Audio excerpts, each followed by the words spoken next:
SLBC ప్రమాద ఘటనలో సహాయక చర్యలపై మరిన్ని తాజా వివరాలు మా ప్రతినిధి స్వామి కిరణ్ అందిస్తారు.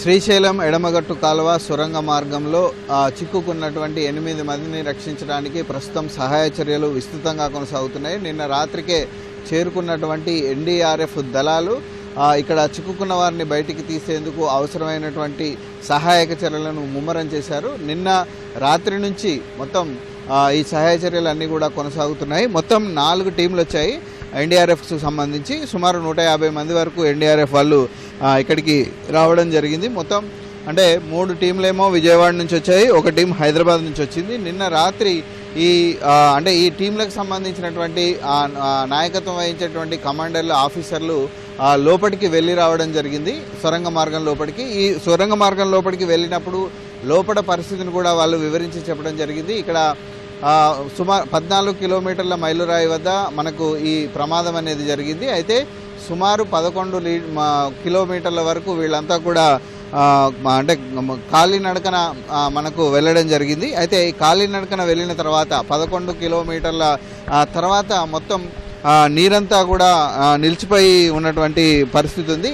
ఈ పరిస్థితి నేపథ్యంలో ఈ నీళ్లు ఉన్నప్పుడు మనం ఇక్కడ చూడొచ్చు, పక్కన మనం చూడొచ్చు. ఇక్కడ అంటే ఈ పైనుంచి నడుచుకుంటూ వెళ్ళడానికి అంటే ఈ స్లైడ్స్ అన్నింటినీ బయటికి తీసుకొచ్చేటువంటి దాని మించి వాళ్ళు నీళ్లు ఉన్న నీళ్లు ఉన్న చోటు నుంచి టన్నల్ బోరింగ్ మిషన్ వరకు దీని మీదనే వెళ్ళడం జరిగింది.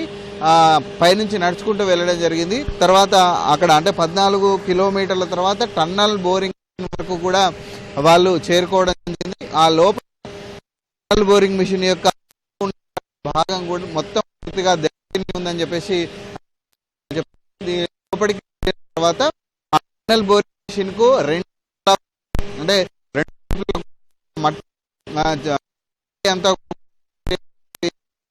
కూడా పోయి ఉంది. రెగ్యులేటర్ అనే వస్తువు మట్టకుండా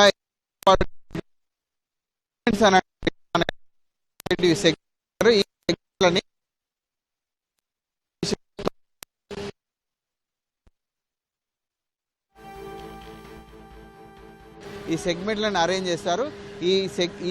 ఇలా అరేంజ్ చేసినటువంటి సెగ్మెంట్లు కూడా ఈ టన్నల్ బోరింగ్ మిషన్ వద్ద పెద్ద ఎత్తున డ్యామేజ్ అయ్యి కిందికి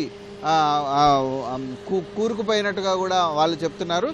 టన్నల్ బోరింగ్ మిషన్ ముందు భాగంలో వీళ్ళంతా అంటే చిక్కుకుపోయినటువంటి 8 మంది ఉన్నట్టుగా మనకు తెలుస్తుంది. అయితే ఈ టన్నల్ బోరింగ్ మిషన్ సంబంధించి టన్నల్ బోరింగ్ మిషన్ ముందు భాగానికి కూడా ఎన్డీఆర్ఎఫ్ బృందాలు చేరుకున్నాయి. కానీ ప్రమాదం జరిగినటువంటి సమయంలో సుమారు 80 మీటర్ల వరకు అంటే వచ్చినటువంటి నీళ్ల ధాటికి అలాగే మట్టి ధాటికి సుమారు ఒక 80 మీటర్లు ఈ టన్నల్ బోరింగ్ మిషన్ వెనక్కు వచ్చిందని చెప్పేసి వీళ్ళు అంటే ఇక్కడ పనిచేస్తున్నటువంటి ఏజెన్సీ చెప్తుంది. అయితే అంటే ఈ టన్నల్ బోరింగ్ మిషన్కు ముందు సుమారు 100 మీటర్ల దూరంలో ఈ ప్రమాదం జరిగి ఉంటుందని చెప్పేసి వీళ్ళంతా అంచనా వేస్తున్నారు. కానీ అక్కడికి చేరుకోవడానికి మనకు ఇంకా కొంత సమయం పట్టేటువంటి అవకాశం ఉంది.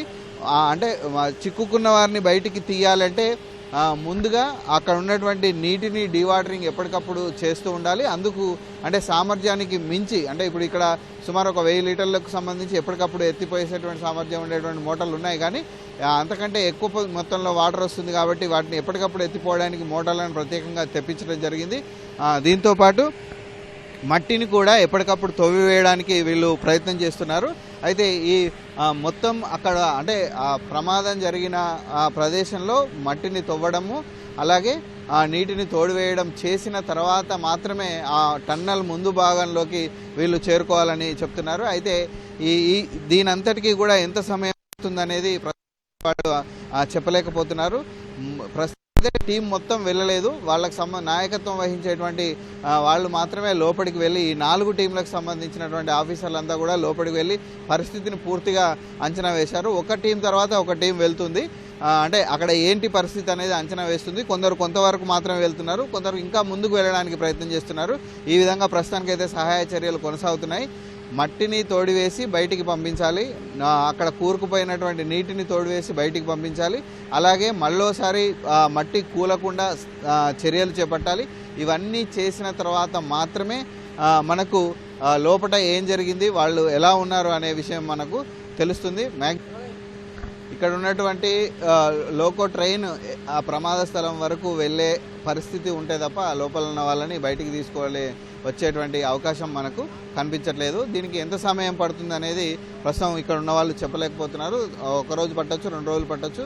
లోపల ఉన్న వాళ్ళు కూడా సురక్షితంగా ఉన్నారా లేదా, ఎందుకంటే మట్టి మీద పడినటువంటి పరిస్థితి చూస్తే మొత్తం చిక్కన్ అయినటువంటి మట్టి నీళ్ళతో పడి ఉండడంతో మ్యాక్సిమం అంటే వాళ్ళ ఎట్లా ఉన్నారనే దాని మీద కొంత ఆందోళన వ్యక్తం అవుతుంది. సురక్షితంగా బయటపడాలని అందరూ కోరుకుంటున్నారు. ఈ సహాయ చర్యలు ఇంకా అంటే ఈ రోజు మొత్తం కూడా కొనసాగేటువంటి అవకాశాలు మనకు కనిపిస్తున్నాయి. ఇది ఎస్ఎల్బీసీ టన్నల్ వద్ద ఈ చిక్కుకున్నటువంటి 8 మందిని రక్షించడానికి చేస్తున్నటువంటి ఏర్పాట్ల పరిస్థితి. Over to studio.